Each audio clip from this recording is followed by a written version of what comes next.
Naimbag na aldaw kanya yung aming kakabsat. Magandang araw po sa inyong lahat and welcome to another episode of Usapang Tito Manny. Hindi nyo ba napapansin, ang mga DDS ay nag-aaway-away na, naglalaglagan pa. At may mga DDS na gagawin ang lahat kahit mapahiya na sila sa buong Pilipinas basta maipagtanggol lang nila si dating Pangulong Rodrigo Duterte.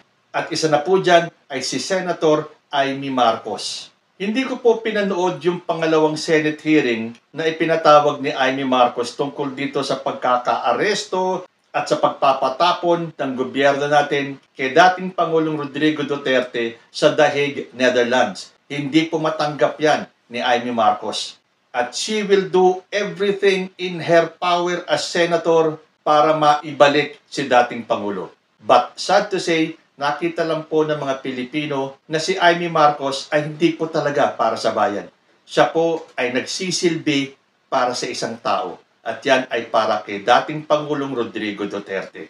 Well, isama na natin si Sara Duterte at ang buong Duterte family at ang mga DDS. Dahil kitang-kita na po natin na itong si Amy Marcos ay isang certified DDS. Nakita nyo nga doon sa Senate hearing, sino ba nandun?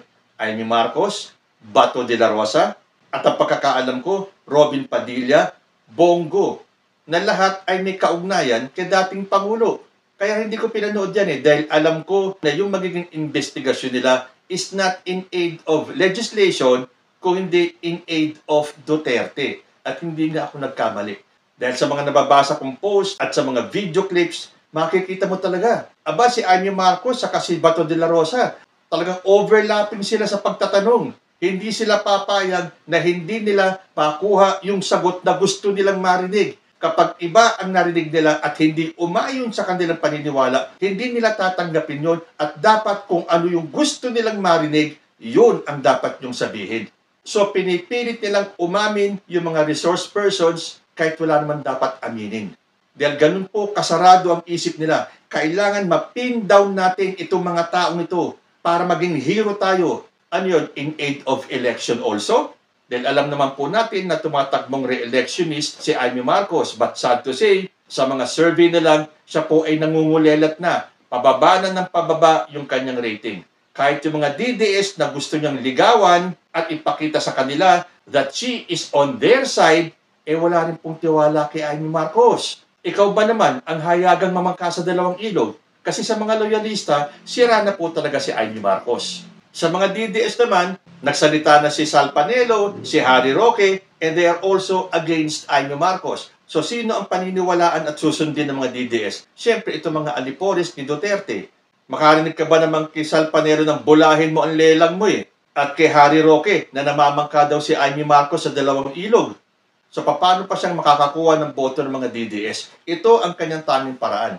Ang ipakita sa mga DDS that she will stand and fight for former President Rodrigo Duterte. Kahit siya na lang ang matira. Pero siyempre, hindi naman po siya natitira Andiyan po si Bato de la Rosa, si Robin Padilla, si Bongo. So kahit na anong pagdideny pa ni Amy Marcos, sa bagay hindi naman niya dinideny, di ba? Sinabi naman na niya that she is for Duterte at kahit nag-iisa na lang siyang nakatayo at naiwan na kaibigan ni Duterte, hindi po niya iiwanan si former president. Yan din naman ang sinabi ni Bongo, saka ni Bato de la Rosa at ni Robin Padilla, hindi nila iiwanan si former president. Pero ang tanong, si Robin Padilla, kahit gaganyan-ganyan lang yan, nakarating ng The Hague, sinamahan si Sara Duterte, pinuntahan si dating Pangulo, si Bongo, si Bato de la Rosa, binisita na ba nila si dating Pangulo sa The Hague? Hindi. Bakit kaya? So itong ginawang Senate hearing ni Amy Marcos, kaya hindi ko rin pinanood dahil alam ko na yung ginagawa ni Amy Marcos is a waste of taxpayers' money. Kung gusto niyang malaman ang katotohanan at para sa kanya ay may ginawang hindi tama itong mga opisyalis ng gobyerno, lumapit siya sa korte, i-demanda niya. Hindi Gusto niyang ipahiya ang gobyerno sa pamamagitan ng Senate hearing na hindi nakaligtas sa taong bayan at hindi rin nakaligtas kay Senate President Chis Escudero. Na in the first place, bakit pinayagan ni Chis Escudero na mag-conduct ng Senate hearing, bakit yung impeachment ni Sara Duterte ay tinutulugan? Kung ano man ang dahilan ni Chis Escudero, nasa kanya na po yan. Dahil hindi nga ba Escudero is trying to play God. Walang ibang makakakontra sa kanya. Pero sa kasong ito, hindi ko alam kung talagang sinadya ni Chis Escudero na payagan na magkaroon ng Senate investigation o hearing para lang i-expose si Amy Marcos. Dahil sabi po dito sa balita sa GMA, Chis to Amy, Senate not a tool for self-promotion. Aray! Mahigit pa sa mag-asawang sampal itong sinabi ni Chis Escudero. Basahin ko po. Senate President Francis Chis Escudero issued a scathing remark against Senator Amy Marcos, saying she should refrain from using the Senate as a platform for her own personal political objectives. Pero alam nyo, kahit na wala yung Senate hearing na yan, bukunan ng taong bayan kung ano talaga ang objective ni Amy Marcos. Tuloy ko. This as Escudero maintained that Special Envoy on Transnational Crimes Ambassador Marcos Lacanilao was not given due process after he was cited in contempt for supposedly lying during a probe on the arrest of former President Rodrigo Duterte. Marcos on Thursday slammed Escudero for ordering Lacanilao's release. Sabi ni Amy Marcos, Senate President Chis Escudero refused to sign the contempt order, just like he refused to sign the subpoenas. This time, he went even further.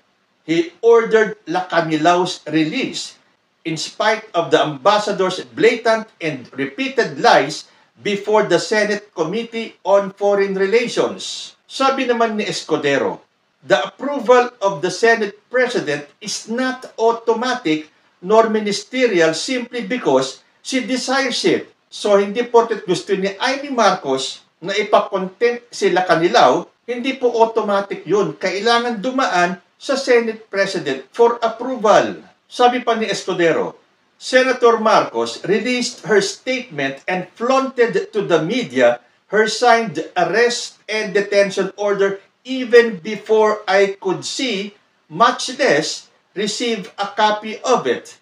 Escudero also explained that he ordered Lacanilao's release out of humanitarian consideration as his grandfather is to be laid to rest on that day. The Senate President, however, said that he will issue a show cause order for Lacanilao within the day to ask him to explain within 5 days why he should not be cited in contempt. He added that only then will he decide whether to sign the detention order. The public reserve can rest assured that I will review the committee proceedings and that I will exercise my duty and discretion in accordance with the law to determine their propriety devoid of political agenda or motivation, and with the best interest of our people, country, and the Senate as an institution in mind. Dagdag pa ni Escudero, I will not allow the Senate nor the office of the Senate President to be used to further petty partisan interests, especially by those actively seeking re-election in coming May midterm polls. It is not a tool to be leveraged for propaganda or self-promotion. Aray na naman. Dahan-dahan naman ang pananalita, Chis Escudero. Pinaiiyak mo naman masyado si Amy Marcos. Sabi kasi ni Amy Marcos, hindi niya maintindihan kung bakit Escudero failed to see Lacanilao's alleged lies.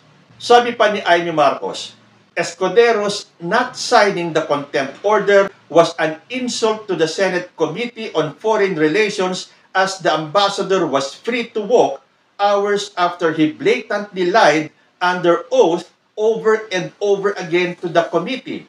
I am sure that I do not need to remind the Senate President that the contempt power of the Senate is premised on the institution's very own self-preservation. This decision by the Senate President is an insult to the Senate Committee on Foreign Relations and an affront to the integrity of the institution he leads. Pero ang sinasabi nga ni Escudero, merong kailangan daanang proseso. Hindi tulad ng ginawa ni Amy Marcos when she released her statement and flaunted to the media her signed arrest and detention order kahit hindi pa nakikita o natatanggap ni Escudero yung kopya. Ano ibig sabihin nito? Nagmamagaling talaga si Amy Marcos. Kay President Bongbong Marcos nga, nakikita natin pinapakita ni Amy Marcos na mas magaling siya kay Bongbong Marcos. Dahil siya ang manang, dahil ibiniling sa kanya ni Apo Lakay. Teka muna, bakit ba laging sinasangkalan ni Amy Marcos si Apo Lakay? Para malaman ng taong bayan na siya ang paborito ni Apo Lakay? Aba, kung buhay lang si Apo Lakay ngayon, siguradong nasabon na si Amy from head to foot. So, hintayin natin kung saan aabot itong bangayan ni Amy Marcos at ni Chis Escudero. So, ang ibig bang sabihin yan, minus points na naman sa mga DDS. Kasi nakita naman natin, talaga pong pabagsak na ang mga DDS. Kung sila-sila nga, nagbabangayan na, nag-aaway-away na. Tulad itong pagbaliktad ni Pebbles Cunanan at itong si, ano ba pangalan nun? Madam Ellie, na mga dating supporters ni Rodrigo Duterte, ngayon bumaliktad na. Yung paglabas ng expose ni Pebbles Cunanan na si Harry Roque ang pasimuno ng fake polvoron video. Pero si Harry Roque nga ba talaga ang ulo ng polvoron issue na yan? Kung matatandaan po natin, a few months back, naglabas po ng statement si Maharlika tungkol dyan sa polvoron issue na yan. At ito po ang statement ni Maharlika nung nagkabukuhan na dyan sa fake polvoron video. Pakinggan po natin.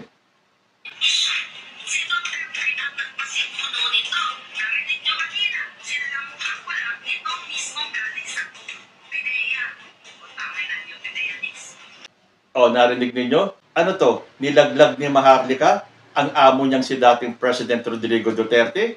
Narinig po natin, sinabi niya na yung polvoronic issue na yon ay si Duterte ang nagpasimuno. Kung si dating Pangulong Rodrigo Duterte ay nailalaglag ni Maharlika, ito pa kaya mga DDS na kasamahan niya?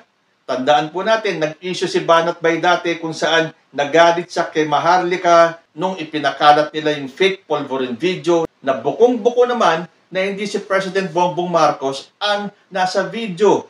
Mula nun, nagkaroon na po ng away between Maharlika and Banat Bay. So, sinagot naman ni Maharlika si Banat Bay. Ito naman po ang kanyang sinabi. Pakinggan po natin. Huwag ka magmamalinis na hindi ka nagbubugaw ng mga babae. Ay, nasaksak mo sa baga mo. Saan na bago ka nagnanga? Natakutin ako na, awi ka dito, kakasuhan kita. Kahit umuwi ako dyan, hindi mo ako makakasuhan. Why? Ito, sabi ng batas. Makinig ka. Philippines courts. Okay? Ang Korte ng Pilipinas cannot charge non-resident defendants with criminal defamation. So, ibig sabihin, kahit pa ulit-ulit kitang sabihin dahil totoo naman na ikaw ay isang bugaw. Bugaw. Ibinubugaw mo si mukha, ibinubugaw mo mga kababaihan, hindi mo ako makakasuhan. Dahil tayo sinasabi na wala akong argumento. Diba? Musta ka naman? Sumbong mamaya kay Bongo, ha? Sumbong mamaya kay Bongo, kay Senator Bongo. Kayo paano? Magsumbong ka dundong. Ay, ito pa. Sabi dito sa batas, kapag libel, kapag print ko sinabi na ikaw ay bugaw, meron kang 1 taon, okay, para kasuhan ako. Pag slander, okay, simula nung araw na sinabi ko na ikaw ay bugaw, meron ka lang 6 na buwan para kasuhan mo ako. Now you know. Now alam mo na yung batas. Ang dami mo dyan marami ka dyan mga matatanda sa gobyerno. I'm sorry to say, I'm just being honest here, mga palangga. Duterte supporter tayo sa mga magaganda. Pero, Byron, hindi ba kayo ikaw ang nagsusupply ng mga babae sa... Nako, ano kaya ang masasabi ni Byron dito o ni Banat Bay? Pero nakita nyo, kaya pala malakas ang loob nitong si Maharlika na manira ng manira sa ating gobyerno at kung ano-anong sabihin tungkol sa Marcos family. Dahil kung totoo man ang sinabi niya, hindi daw pwedeng kasuhan ang hindi residente ng Pilipinas dahil ang pagkakaalam natin, American citizen na ho ba itong si Maharlika? At kung totoo yung sinasabi niya, hindi pwedeng kasuhan ang hindi Pilipino dahil yun ang nasa batas. So, hinahamon pa niya si Banat Bay na kasuhan siya ng kasuhan dahil alam niya na walang mangyayari. Pero bakit hindi pa rin subukan ni Maharlika na umuwi ng Pilipinas kung malakas ang loob niya dahil meron siyang alibay Dahil hindi pwedeng kasuhan ang mga hindi residente ng Pilipinas. Totoo po ba to? So ayan, patuloy na naglalaglagan ang mga DDS. Isa-isa silang bumabagsak. Yung iba hindi na nakatiis sa nangyayari, lalo na yung mga pagpapakalat ng fake news, kaya sila ay bumabaliktad. Kasi hindi naman pwedeng habang buhay ikaw ay nabubuhay sa kasinungalingan. Well, hindi natin alam sa mga katulad ni Maharlika at ni Harry Roque kung paano nila nasisikmura na magpakalat ng fake news o ng maling balita kahit na alam nila na peke yung kanilang ipinapakalat. Well, ang masasabi ko lang, God have mercy on your souls. So ayan na, Amy Marcos versus Chis Escudero, Maharlika versus Banatbay, Pebbles Cunanan versus Harry Roque. Sino naman kaya mga DDS ang susunod na magbabaliktaran at mag-aaway-away? Wala na kasi yung pundasyon nila. Dahil si dating Pangulong Rodrigo Duterte ay kasalukuyang nasa The Hague, Netherlands at hindi pa alam kung siya ay mabibigyan ng interim release or habang buhay na siya na madidetain sa ICC. Kayo po, ano ang masasabi nyo sa napipintong away ni Amy Marcos at ni Chis Escudero at itong laglagan ng mga DDS? Comment lang po down below and I will see you in my next video. Diyos ti Agnina.